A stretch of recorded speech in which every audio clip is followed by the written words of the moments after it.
Bien, y llegamos al punto central de la presentación de hoy, ¿no? Desafíos digitales y educativos post-COVID.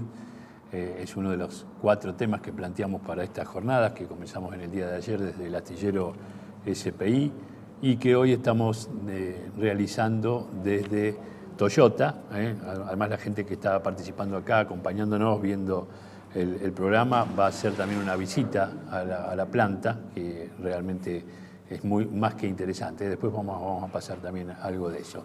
Pero vayamos con este tema, Juan. Sí, perfecto, Ariel. Dentro de los desafíos productivos, logísticos que nos impone la circunstancia, la lógica que hemos convocado para este seminario, obviamente la salida del post-COVID, la crisis no solo sanitaria, obviamente económica, social que nos atraviesa, está surcada, cruzada por la digitalización de la sociedad y por qué capacidades educativas tenemos. En esta área, hasta recientemente se ha generado debate en términos de las capacidades de los recursos humanos, de la formación, entonces nos parecía muy importante que podamos abordar y desarrollar un panel específico, y para eso hemos convocado a 2 especialistas con más de 30 años de trayectoria cada uno de ellos, el doctor José Romero, un especialista en educación que se desarrolló ampliamente, dirige aparte la Fundación FUNPEI, que es una especialización en términos de relaciones internacionales, y también has tenido un amplio desarrollo en la Universidad de El Salvador y en distintos ámbitos educativos nacionales e internacionales. Y a Fernando Arraigada, especialista en TICs, trabaja en el sector privado de las mismas, en las principales empresas de telecomunicaciones, y es el responsable del módulo justamente de telecomunicaciones del programa de infraestructura regional de la Universidad Nacional de Rosario. Bienvenido a ambos dos. Gracias, Fernando, José, por acompañarnos. Muchas gracias. Muchas gracias. Bueno, vamos a ir iniciando, comenzando en realidad presentaciones puntuales. Fernando va a hacer una, luego lo va a completar José y luego haremos un conversatorio. Fernando, ¿qué pasa con el tema de la digitalización y esta revolución que muchos hablan, revolución industrial a través de la digitalización en el mundo en la actualidad? Bueno, muchas gracias, Juan, por la presentación. Muchas gracias a toda la organización por habernos invitado a este seminario y obviamente a la gente de Toyota por ser huésped del día de hoy. Vamos entonces, para contestar a tu pregunta, Juan, inicial, a una presentación que tenía preparada en la cual vamos a empezar haciéndonos justamente unas preguntas, y la primera es esa que vos me hiciste. Siguiente, por favor. Lo primero que nos vamos a preguntar tiene que ver justamente cuál es la relevancia que tiene la digitalización y las TICs. Entonces, en la siguiente transparencia, lo que podemos ver es que hay un impacto que fue estudiado y medido de las TICs y de la digitalización en la economía, que tiene que ver básicamente, y en primer lugar, cualquier inversión en infraestructura tecnológica tiene, como cualquier otro tipo de inversión, un efecto derrame, producto justamente del efecto multiplicador de cualquier inversión. Pero por otro lado, y esto es lo más importante, la adopción por parte de las empresas y por parte de la gente termina generando beneficios en la productividad, beneficios en los ingresos del hogar, y un concepto final que se denomina en la teoría económica el efecto de excedente del consumidor, que son esos beneficios intangibles, pero que son muy importantes para la sociedad por las transformaciones que producen. En la siguiente transparencia, a estos estudios que me refería respecto al beneficio que genera o los impactos económicos de la digitalización, hay estudios, repito, de economistas, donde mensuran efectivamente cuál es la relación entre una mejora, por ejemplo, como en este caso se ve, del 10% en los índices de digitalización, traducidos en qué impacto producen sobre el PBI. Es decir, la literatura es muy abundante en cuanto a esta relación. La siguiente pregunta que me pareció importante que nos formulemos, y un poco a raíz de lo que vos decías, es ¿de qué hablamos cuando hablamos de TICs y hablamos de digitalización? Bueno, básicamente en la siguiente transparencia lo que vemos es que lo fundamental acá son los datos. De lo que estamos hablando es de datos y de información. Hay una pirámide muy conocida que muestra que esos datos procesados se transforman en información y posteriormente y finalmente en conocimiento. Eso es lo que es claro que en nuestra sociedad ha ido cobrando un valor cada vez más importante y repito, esto es algo que ha atravesado todos los niveles de la sociedad, económicos y sociales, y básicamente entonces de lo que hablamos es eso, de la información como un recurso. La información como un recurso que tiene más valor que los recursos materiales y que en definitiva esa información tiene que generarse en algún lado, transportarse, almacenarse y llegar a su consumidor final. Finalmente, con la palabra TICs estamos diciendo tecnologías de la información y las comunicaciones. En la siguiente transparencia vamos a pensar un poquito más en estos impactos de las TICs.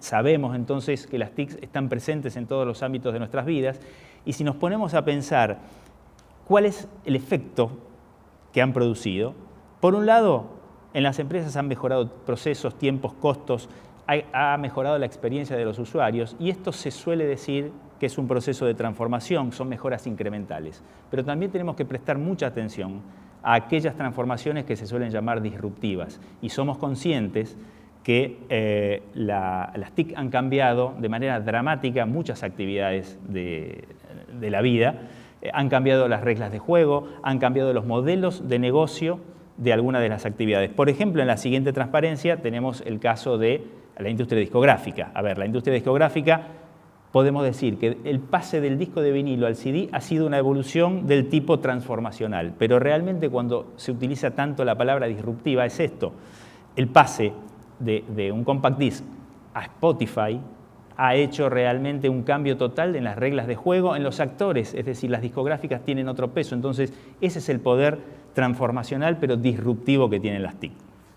En la siguiente transparencia, y redondeando un poco esta idea de transformación, lo que vemos en definitiva es que los cambios tecnológicos se engranan unos con otros y terminan favoreciendo, viabilizando, posibilitando otros cambios que nuevamente en algo así como un engranaje sin fin generan cambios a todo nivel en la sociedad, generan cambios en las costumbres, generan cambios en la familia, generan cambios en la educación, generan cambios, por supuesto, en las empresas, generan cambios en los gobiernos y en definitiva en toda la sociedad y también en la política.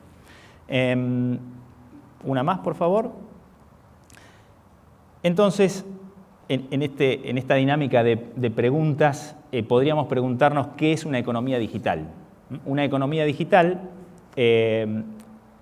tiene como base tres patas. En la siguiente transparencia se puede ver que esas tres patas son, bueno, ahí no se ve del todo bien, pero no hay problema. Esas tres patas son una infraestructura tecnológica, la infraestructura TIC, que son las redes celulares, las redes de Internet, pero hay otras dos patas muy importantes que son la industria del software y del hardware y las personas, las empresas con lo que se llama la adopción de tecnologías. Entonces, esos tres pilares, la infraestructura TIC, las personas, las organizaciones y su grado de adopción, y la industria del hardware y el software, constituyen los pilares de una economía digital que va un poco más allá de las comunicaciones, y ahora lo vamos a ver cuando veamos algo de indicadores. Y eso es lo que tiene ese impacto. Esas tres cosas son pilares que tienen finalmente el impacto completo y abarcativo en la economía digital. En la siguiente transparencia, entonces, habiendo dicho esto, de que esos tres pilares son los que constituyen una economía digital, vamos a ver un poquito a dónde estamos ahora y a dónde tenemos que apuntar. Aprovechando que en este panel estábamos hablando no solo de TIC, sino de educación, quise traer nuevamente la figura de Sarmiento. ¿Por qué? Porque además de lo educativo, es menos conocido que ha sido Sarmiento uno de los grandes impulsores de las comunicaciones en nuestro país. Sarmiento fue quien introdujo el telégrafo y quien desarrolló más de 5.000 kilómetros de redes telegráficas a la vera de las redes ferroviarias de nuestro país. Entonces me pareció un punto importante de partida. ¿A dónde estamos hoy? En la siguiente transparencia podemos ver que en el presente existen a nivel mundial distintos índices que tratan de medir eso que dijimos recién, eso que llamamos la economía digital. Entonces hay índices como este que elabora, por ejemplo, la UIT, que es la Unión Internacional de Telecomunicaciones, que se llama Índice de Digitalización. Hay muchos índices, pero al ser esta una organización donde forman parte muchísimos países, me pareció uno de los más relevantes simplemente para ejemplificar el estadio actual de la Argentina. Del lado izquierdo podemos ver que la Argentina se encuentra entre todas las naciones del mundo en un puesto 51. Es un puesto razonable, estamos en la misma línea de a lo mejor de algunos países de segunda línea o de Europa del Este. Y en particular sobre el lado derecho y respecto a lo que es América en su conjunto, vemos que obviamente Estados Unidos y Canadá están en los primeros puestos y Argentina y Uruguay son los que están a la cabeza dentro de lo que es Latinoamérica. Un pasito por detrás está Chile, un pasito por detrás está Brasil, por ejemplo. En la siguiente transparencia mostramos que también, obviamente, desde nuestro país se elaboran estadísticas, son un poquito más sencillas, es decir, todavía nosotros no tenemos elaborado un índice TIC en su generalidad, pero desde el ENACOM, que es el organismo regulador, por ejemplo, se miden cantidades de accesos. Del lado izquierdo tenemos cantidades de líneas de telefonía celular, que estamos en 57 millones de líneas celulares aproximadamente, la cantidad de accesos a Internet fijo, los que todos tenemos en nuestra casa o en nuestras empresas, esa conexión fija a Internet.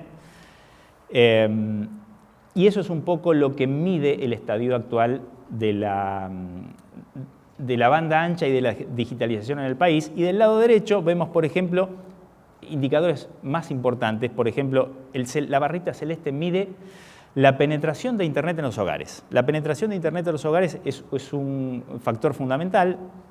Estamos en este momento llegando al 60%. Es algo que tenemos que mejorar, tiene que ver con el desarrollo de las redes, pero con muchas otras más cosas. Otro factor importante que se mide y que está ahí reflejado es la velocidad media de descarga. 43 megabits por segundo hoy es la velocidad media de descarga de Internet en Argentina. Ahora bien, estos son valores promedio. Los promedios siempre esconden desigualdades. Hay desigualdades muy importantes a nivel Argentina por cuestiones socioeconómicas, por cuestiones simplemente geográficas, por la dificultad y la extensión de nuestro territorio.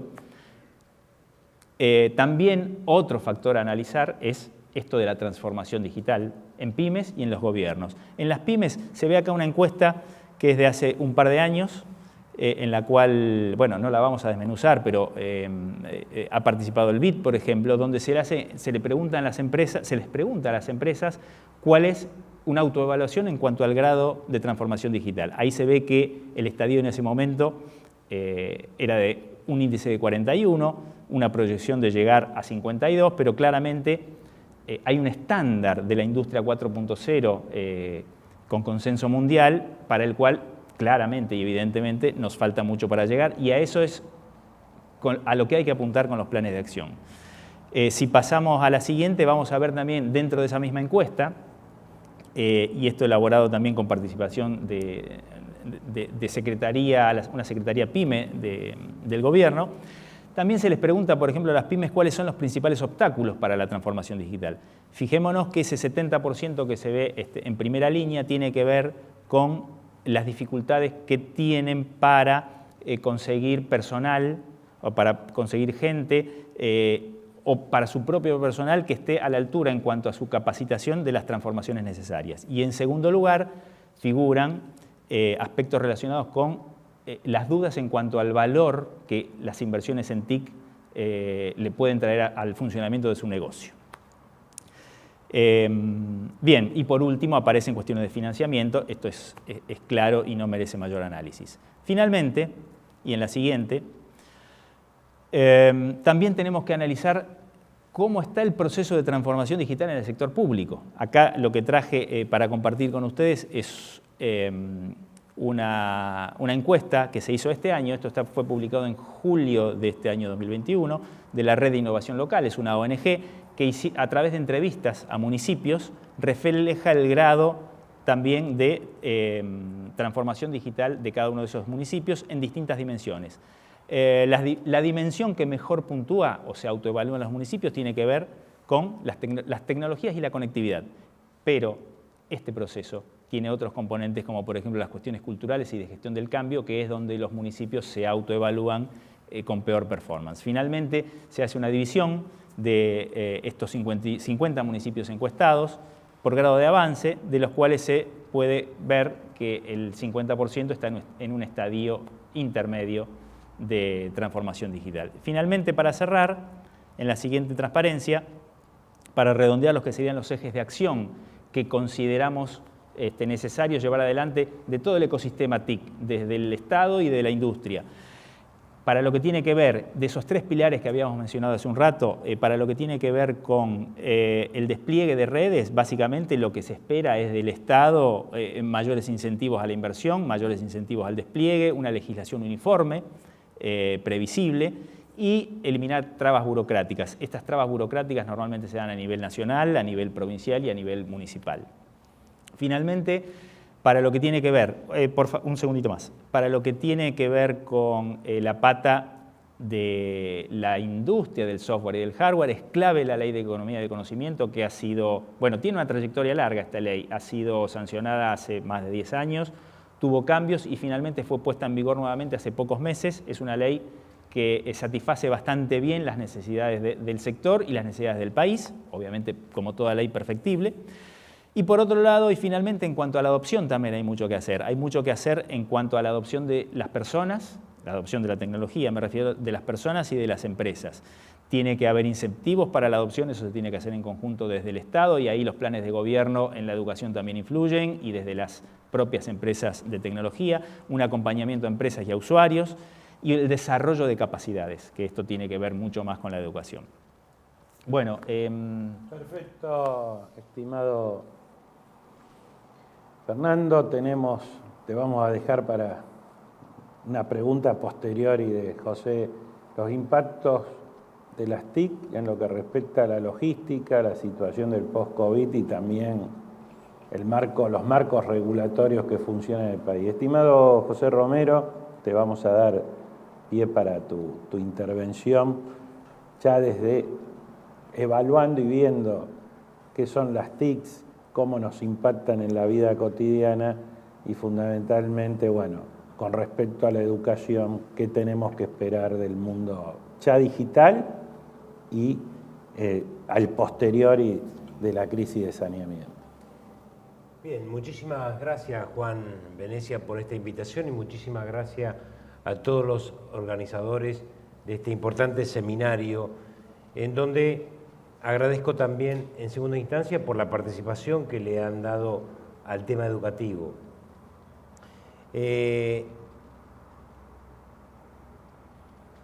Nosotros, al menos en mi caso, provengo del sistema educativo en cualquiera de sus niveles, por lo tanto, de alguna manera veo, digamos, desde el sistema educativo en cualquiera de sus niveles, ya sea en la educación obligatoria o en la educación no obligatoria, que tiene que ver con la educación superior, veo de alguna manera un contacto muy importante que debe empezar a tener la educación con el sector productivo y obviamente evaluar todo lo que significa esto del impacto de la digitalización. Por eso, de alguna manera, desde el año pasado hemos empezado a trabajar en educación armando una especie de cartografía de cambio, un mapa por dónde empezar a recorrer o por dónde tendría que empezar a recorrer la educación, el sistema educativo, hacia cambios importantes que tiene que ir dando. Nosotros, antes de pasar ya a la segunda filmina, hablamos que el sistema educativo, el dispositivo educativo, todo lo que conocemos habitualmente como dispositivo, la manera como se administra la educación, tiene muchísimo tiempo, no solamente en la Argentina, sino en el mundo. O sea, por lo tanto, antes de la pandemia estábamos pensando, o se pensaba en el mundo, que entre el 30 al 2030 o al 2040, todo el dispositivo escolar o la manera como se administraba la educación iba a sufrir un gran cambio. Antes de la pandemia, todos sabían que realmente ese dispositivo o esa manera de administrar el conocimiento y de brindar el conocimiento a todos estaba sufriendo grandes procesos de crisis. Por lo tanto, hacia adentro del sistema educativo, antes de la pandemia sabíamos de las debilidades que teníamos, de las debilidades que tenía el sistema educativo, que los que estamos adentro sabíamos que teníamos que taparlo un poquito con una frazada, diciendo que había cifras que mejor las tendríamos que tener para adentro. Desde la educación obligatoria hasta la educación no obligatoria, que me estoy refiriendo a la educación universitaria, con problemas de sobredad, con problemas de fracaso escolar, con problemas de repetición, con problemas de cifras que realmente yo no voy acá a desplegar, pero que sí podría decir que todo el sistema educativo antes de la pandemia venía sintiendo esta debilidad. Y la debilidad era producto de un dispositivo o de una manera de administrar el conocimiento y de brindarla a las personas, en este caso a los aprendientes, a los alumnos o a los estudiantes, que ya empezaba a mostrar signos de crisis. Esas debilidades, bueno, hoy en día aparecen en los medios. Estamos acá justamente en una importante empresa argentina que fue hace un tiempo atrás, pasará hace un mes aproximadamente, fue la que se encontró con esa debilidad de demandar estudiantes o demandar jóvenes para incorporarlos a su planta de trabajo y encontrarse con serios déficits en cuanto a sus competencias o en cuanto a sus habilidades. Para nosotros esto no nos sorprendía, digamos, nosotros sabíamos dentro del sistema educativo que esto antes y durante la pandemia esto se está haciendo cada vez más problemático. Nosotros sabíamos, podemos pasar a la próxima filmina y ver que nuestro sistema educativo tradicional, el que conocemos todos, al cual nosotros hemos participado, el sistema educativo tradicional, tendríamos que un 65% de los conocimientos que los jóvenes aprendían, salían del sistema educativo obligatorio, si ustedes quieren, de la escuela primaria, de la escuela secundaria, y también los otros conocimientos provenían de lo que aportaba el trabajo. La empresa siempre aportó conocimientos que lo adquirían fundamentalmente con un sistema de convenios con los colegios, sistemas duales. Digamos, el trabajo siempre aportó conocimiento, pero fue un 20% del conocimiento que necesitaba un joven para insertarse en la sociedad. Una parte lo daba siempre la familia, y otra parte siempre lo integraba una educación postsecundaria, como le llamamos nosotros, que es la educación de capacitaciones, que siempre hubo propuestas en la sociedad al terminar la escuela secundaria. Por lo tanto, el sistema tradicional de administrar el conocimiento, el 90% o casi hegemónicamente, si vamos a la próxima placa, lo tuvo el Estado. El Estado fue hegemónico en la manera de distribuir ese conocimiento. Prácticamente el Estado tenía la hegemonía total de ese conocimiento. Nosotros decimos que ese conocimiento era homogéneo, era para todos más o menos igual, o al menos los que cumplían con las distintas etapas de los niveles educativos. Era aspiracional porque realmente cada joven que realmente iba ascendiendo dentro de los niveles educativos, le permitía de alguna manera tener mayores aspiraciones dentro de la sociedad. Era orientativo, el conocimiento hegemonizado por el Estado le orientaba y lo ubicaba a cada joven o a cada estudiante en un lugar dentro de la sociedad, y siempre teníamos una persona que era la que estudiaba, que era el alumno. El alumno era la persona que receptaba nuestros conocimientos y que realmente se hacía en base a lo que la escuela en sus distintos niveles, aún en la primera parte de la escuela después de la secundaria, la universidad, de alguna manera le brindaba. Entonces, ese sistema de administrar el conocimiento hoy es lo que antes y hoy con la pandemia se encuentra más profundamente en crisis. Hoy podríamos decir, y pasando ya a la próxima placa, podemos decir que nuestro sistema educativo, nuestra manera de administrar el conocimiento es un dispositivo que nos deja nada más que una ingesta muy básica, nos deja nada más que una sopa, digamos.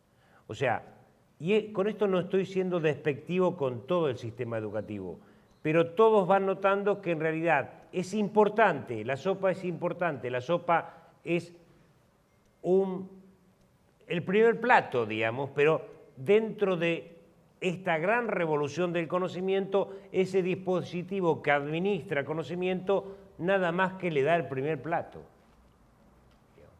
Y esto lo están notando, bueno, todas las empresas, es decir, no, la verdad que los chicos vienen nada más que con una sopa en el conocimiento. Y la sopa es simplemente insuficiente dentro de lo que es un ecosistema complicado y un ecosistema cultural, social, político y de comunicaciones en donde el sistema educativo solamente le aporta un 35%, si ustedes quieren un 40% nada más de los conocimientos que necesita hoy todo joven para insertarse en la vida laboral o en la vida ciudadana también. No estoy hablando solamente de la vida laboral, sino de la vida ciudadana. El dispositivo escolar aporta algo importante, pero no es insuficiente. Es como que es la ingesta básica y le falta más. Hoy esto podría ser un poquito tomado a crítica porque hoy todo el mundo estamos reclamando y más que nunca en medio de la pandemia reclamamos más escuela, más presencialidad y ha sido importantísima, ¿no? Ahora, no sé si lo hemos reclamado únicamente porque el dispositivo que tiene el Estado para administrar la educación ordenaba a la sociedad o es que realmente estamos pidiendo más conocimiento. O sea, en realidad el dispositivo escolar lo que realmente demostró es que organiza todavía la sociedad de forma importante, de forma trascendental, pero no sé si realmente la escuela es lo que todos reclaman en cuanto a todo el conocimiento que quisiéramos que se provea desde la escuela. Entonces, puede resultar un poco contradictorio decir, no, la escuela aporta nada más que un 35 o un 40%, digo, el dispositivo escolar completo en sus diferentes niveles, y cómo si ahora estamos reclamando que sigue, por favor, más presencialidad y más escuela. Sí reclamamos más escuela y está muy bien y está excelente y creo que la educación es lo fundamental, pero en realidad sabemos que todavía el plato que ofrece nuestro sistema es el primer plato de lo que está requiriendo hoy fundamentalmente ¿quién? Las empresas, también la formación ciudadana está requiriendo más. Pasamos entonces a la otra placa y nos vamos a encontrar con que nosotros creemos que hay que tener un dispositivo escolar diferente, digamos. Y es un dispositivo escolar que me parece que es simplecito, como ahora voy a empezar a dar los rasgos fundamentales del dispositivo escolar de la educación obligatoria, o sea, primaria y secundaria, en la cual tendríamos que ponernos de acuerdo, tanto empresa y Estado, a los efectos de decir, este dispositivo es el que necesitamos para que nosotros realmente podamos aportarle a nuestro sistema productivo un avance importante. Entonces, me parece que hay que, al menos, hacer un dispositivo escolar diferente que cubra ciertas cosas que hoy está necesitando sí o sí la empresa.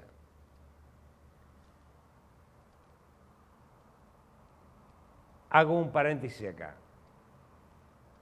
y que tiene que ver posiblemente con lo que voy a hablar o voy a proponer al final, que es necesario un contrato entre escuela y empresa, entre Estado y empresa.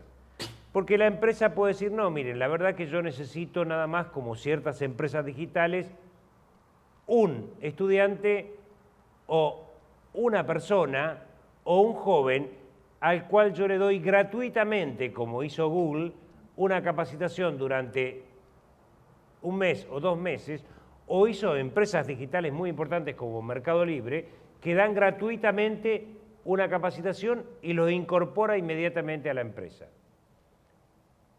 O sea, esto es una manera de decirle, Estado, el dispositivo que ustedes tienen no nos sirve de mucho.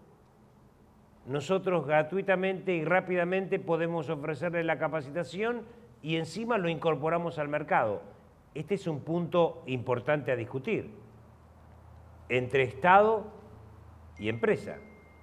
O sea, que la empresa no le interesa fundamentalmente que ese dispositivo escolar o ese dispositivo el cual administra todo el conocimiento y sobre el cual todos pagamos impuestos, en realidad tal vez para ciertas empresas digitales les resulta muy caro, digamos, a la hora de incorporar simplemente mano de obra para las empresas digitales. Entonces, yo digo que tendríamos que ponernos de acuerdo que no solamente se necesita capacitación en lo digital, sino una especie de acuerdo básico entre empresa, fundamentalmente las empresas digitales, y todo tipo de empresas, es decir, mire, este dispositivo básico que nos da un poquito más que sopa, nos vamos a poner de acuerdo en solventarlo con los impuestos y después yo también como empresa, digamos, podré capacitar, pero ese dispositivo básico lo necesitamos. Si volvemos atrás un poquito a ese dispositivo en el cual nosotros ponemos acento. Un dispositivo que comienza desde temprana edad, digamos, en la formación inicial, donde se cuida fundamentalmente al niño, y se prevé todo tipo de problemas que puede haber en el desarrollo y que podamos de alguna manera advertir rápidamente en los recursos humanos de un país. Es importante advertir cuáles son los problemas que podemos tener con un pibe que se está desarrollando mal a los 3, 4 o 5 años. Entonces hay que tener un dispositivo básico, digamos, porque ahí, si tenemos recursos humanos que ahí dentro de 20 años van a tener grandes problemas en cuanto a la capacidad de aprendizaje, acá es donde tenemos que comenzar. Un sistema de cuidado. Segundo, lo mejor es la escuela primaria que tenemos en la Argentina, muy bien, de alguna manera es nuestro dispositivo todavía más sólido, que ayuda a entender y que ayude a una educación escolar. Todavía eso me parece que estamos todos de acuerdo y en este sistema estamos todos de acuerdo de alguna manera, empresas, ciudadanos, en seguir pagando nuestros impuestos porque ese sistema funciona. Pero ahí pasamos, si ustedes quieren, más adelante, a algo en donde es importante subrayar, en donde aparecen los problemas, que es en los jóvenes ya, me estoy refiriendo, digamos, a el problema de la educación del entretenimiento, lo que le denomino yo, que son los jóvenes de 13 a 15 años. en donde proponemos un dispositivo diferente, donde el problema que se registra más grave en esta instancia es el fastidio y el aburrimiento, y es el ingreso de los 13 a los 15 años al mundo de las adicciones. Ese pibe, ese muchacho, esa chica que ingresó en el mundo de las adicciones, ingresa de los 13 a los 15 años. Ingresa, de alguna manera, es la puerta de entrada que posteriormente no sabemos si eso tiene salida. Entonces, ahí necesitamos un dispositivo en donde no esté centrado fundamentalmente en una pedagogía de enseñar, digamos, las competencias que necesita la empresa, pero tal vez necesitamos una pedagogía que enseñe a que ese joven o ese joven pueda de alguna manera meterse en el mundo de la creación, pueda superar el tema del fastidio y de alguna manera superar los atajos que le propone el aburrimiento y los atajos que le propone el mundo de las adicciones. Para que después entremos, sí, al mundo de la productividad, que para mí debe comenzar de los 15 a los 18 años, en donde sí tenemos que empezar a tener un dispositivo que administre educación, que tenga mucho contacto con la empresa. O sea, superar, una vez que tenemos adolescentes que superen el tema del aburrimiento, tenemos de los 15 a los 18 años adolescentes que puedan ingresar al mundo de lo productivo. Ya tendrían que ingresar al mundo de lo productivo, que es superar la inutilidad de un joven que no puede relatar su biografía porque de alguna manera tiene inutilidad. Entonces, ese dispositivo básico que nosotros proponemos, digamos, es un dispositivo en el cual tanto empresas como Estado debemos ponernos de acuerdo que lo necesitamos tener. Porque no basta sacar un joven, los jóvenes que ingresan, digamos, mediante libertad en Google, que le da una capacitación gratuita, ingresan, pero son algunos, porque los otros quedaron atrás producto de que padecen graves problemas, a veces de adicciones, a veces son los que se denominan niní en la sociedad, que ni estudian ni trabajan. Y los niní es un problema muy grande, no solamente en la Argentina, sino en el mundo. Aún en los países desarrollados tienen altas tasas de jóvenes que ni estudian ni trabajan. Estoy hablando no solamente de sociedades como la latinoamericana, donde llega al 22 o al 25%. Estoy hablando también de Japón, que tiene niní. Estoy hablando también del sistema finlandés, que tiene jóvenes que ni estudian ni trabajan. Estoy hablando también de España, que tiene muy alta la tasa de jóvenes que ni estudian ni trabajan. Entonces, me parece que, ¿por qué no estudian ni trabajan? Porque no hay un dispositivo que administre educación y que los meta en el mundo de la creación, que los saque del mundo de las adicciones, que lo meta en el mundo de la producción. Entonces, ese dispositivo básico me parece que debe ser un pacto que nosotros debemos tener, un contrato en donde la empresa debe decir, el Estado, sí, este dispositivo lo tenemos que todos solventar. Este dispositivo es importante para que los recursos humanos, hablando de recursos humanos entre comillas para nosotros el sistema educativo, de la Argentina sean potenciales empleables. Sin ese dispositivo básico no hay potenciales empleables, digamos. Entonces, reconocemos desde nuestro sistema educativo la crisis. Armemos un dispositivo que dé una plataforma mínima y empecemos a hablar realmente de ahí en más con la empresa, como antes habló la empresa siempre con la escuela. Sobre el sistema educativo, sobre el sistema de conocimientos tradicional, la empresa tomaba directamente de la escuela, de alguna manera. O tenía una conexión y había un acoplamiento mucho más pleno. Creo que ahora sí podemos abrir el debate. Sí, José, muchas gracias. Nos interpelás desde esa lógica de dispositivo. Siempre la educación fue un igualador.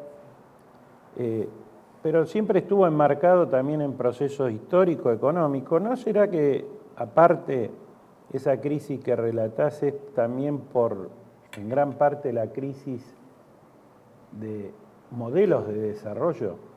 O sea, la cuestión de esta revolución digital, industrial, sabemos que estamos en el medio de algo, pero no sabemos el final, hacia dónde vamos. Entonces, fundamentalmente, la educación ¿no tiene también esa crisis de orientación por la falta de un modelo de desarrollo definido?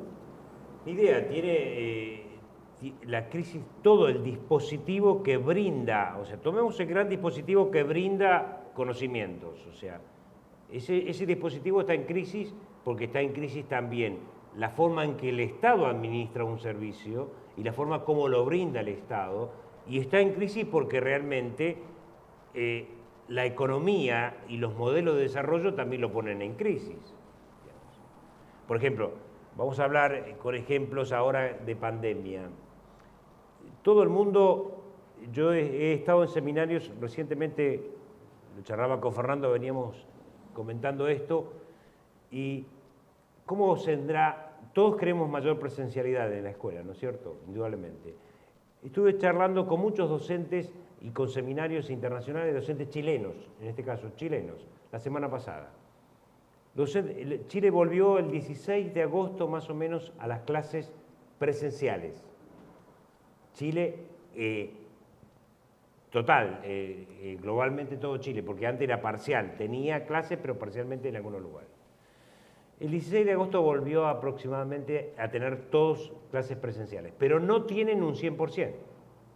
Todavía por los protocolos, obviamente, de distanciamiento, solamente concurrían a las aulas un 65 a un 70%, porque la infraestructura le permitía, por los protocolos, nada más que esa incorporación.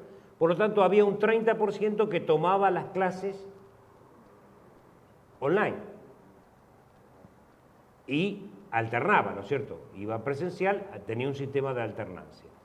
Hablaba con docentes y decían, aquí, hasta los gremios, dice, estamos de acuerdo en que no queremos volver nunca más a la presencialidad plena. ¿Qué significa esto? No quiero tener más, el docente, para brindar mayor calidad educativa, no quiero tener más 40 alumnos en mi aula, dice. Me decía un docente. Tengo 25, los otros 15 los tomo online, después vienen, hacemos intercambio. No quiero más presencialidad de 40 alumnos. Si yo ahora voy encontrando un estándar de calidad por el cual brindo presencial educación a 25 y a los otros online, y después los otros que tienen online vuelven a la presencialidad. Y en este sentido, hasta los gremios están tomando de acuerdo de decir que la verdad que no sé si la escuela va a volver a la vieja presencialidad. Digamos, lo digital ha impactado inmensamente, el desarrollo digital ha impactado inmensamente y no creo que se pueda volver a lo que antes teníamos. Fernando, tenemos te dejé una pregunta y la quiero enganchar con la apreciación de José. En términos logísticos y de desarrollo, ¿hacia dónde van las tecnologías? Y fundamentalmente los marcos regulatorios que tenemos, ya no solo los marcos tarifarios solamente, ¿están adecuados? ¿En qué condición viven esa dinámica? ¿Se encuentran ante esa dinámica?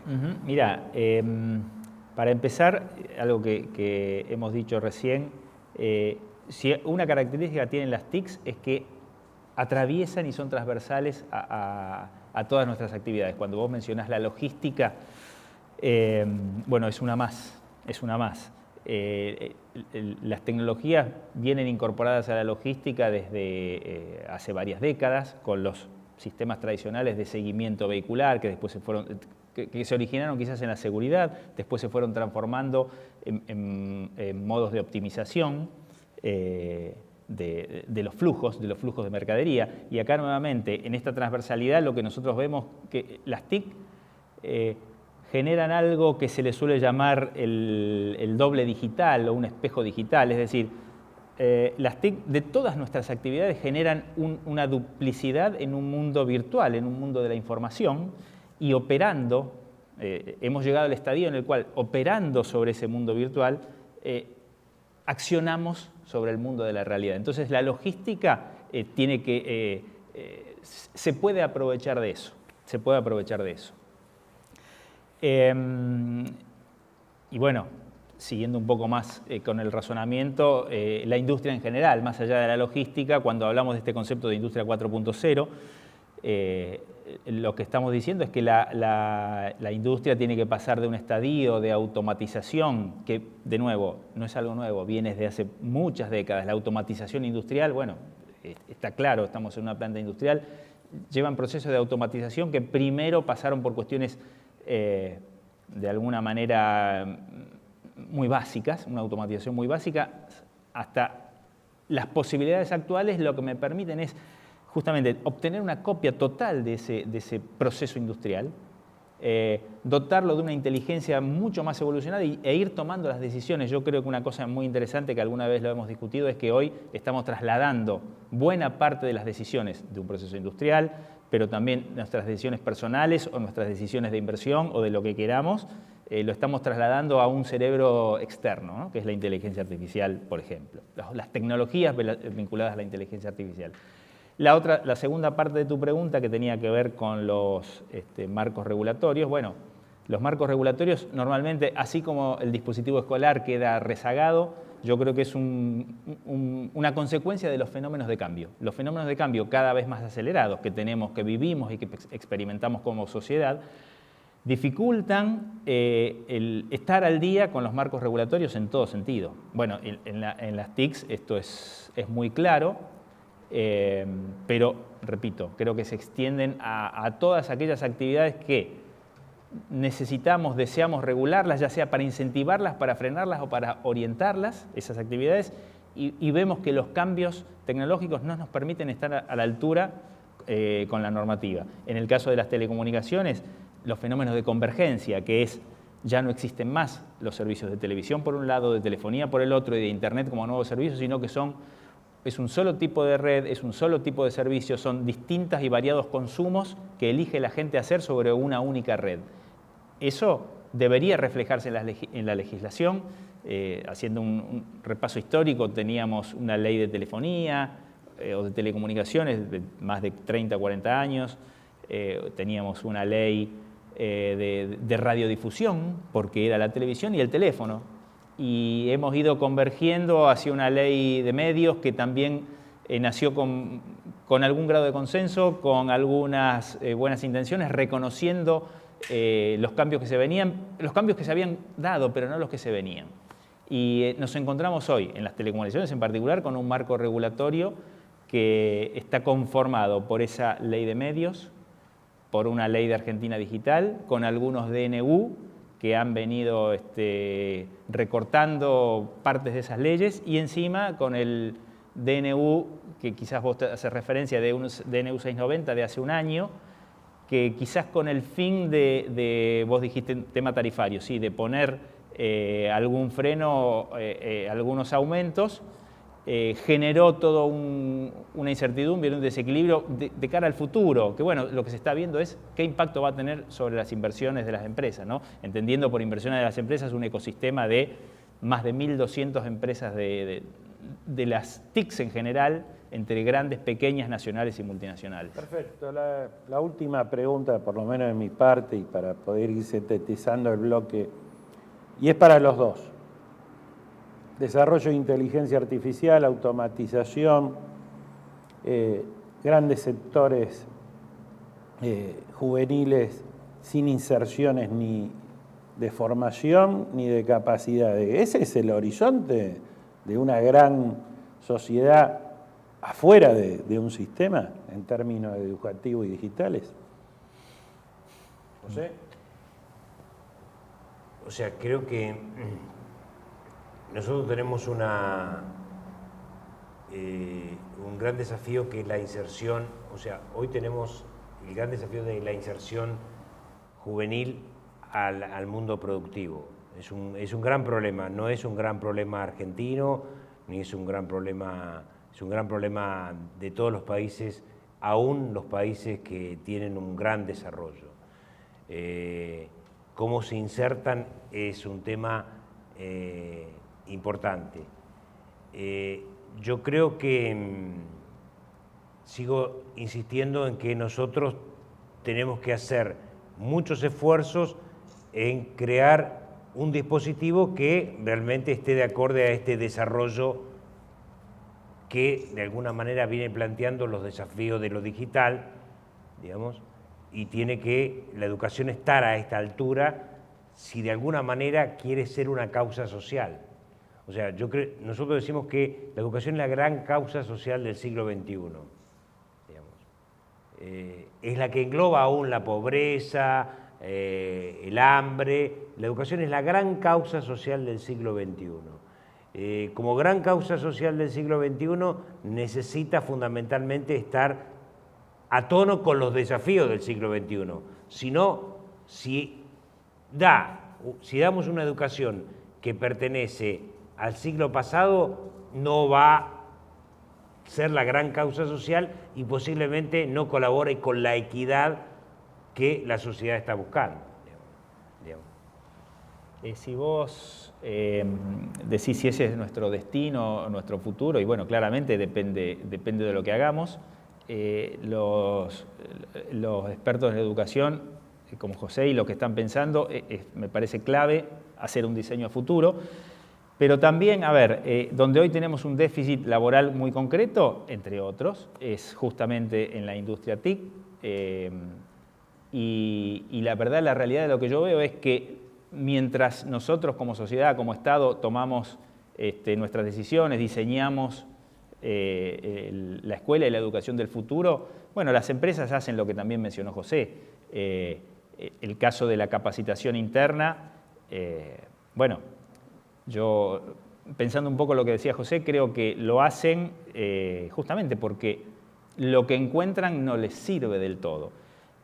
Voy a poner un ejemplo más. Hoy, hace unos meses, encontré una empresa que no solo que da cursos TIC en particular, de programación o de tecnologías en general, sino que encontró un modelo de negocio, porque no deja de ser un negocio, por el cual los jóvenes se postulan, esta empresa los selecciona, no les cobra, les da toda una capacitación de entre 6 meses, un año y medio, les consigue trabajo y les cobra un porcentaje de lo que de sus ingresos por 2 años, hacen un contrato así. Es decir, hoy esa demanda de formación se ha transformado, para esta empresa que lo vio, se ha transformado en un modelo de negocio, ¿no?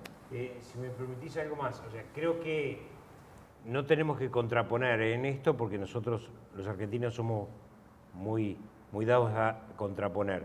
Yo creo que en algún momento Vaca Muerta significó importantes desafíos o un horizonte de toda una riqueza, era un símbolo de la riqueza en la Argentina, ¿no es cierto? Digamos, esa reserva que tenía Argentina con Vaca Muerta. Para nosotros, quienes estamos en educación, hablamos de la vaca viva. O sea, que la vaca viva son los recursos humanos, fundamentalmente, que no deben estar contrapuestos con los recursos naturales, pero no hay vaca muerta sin vaca viva.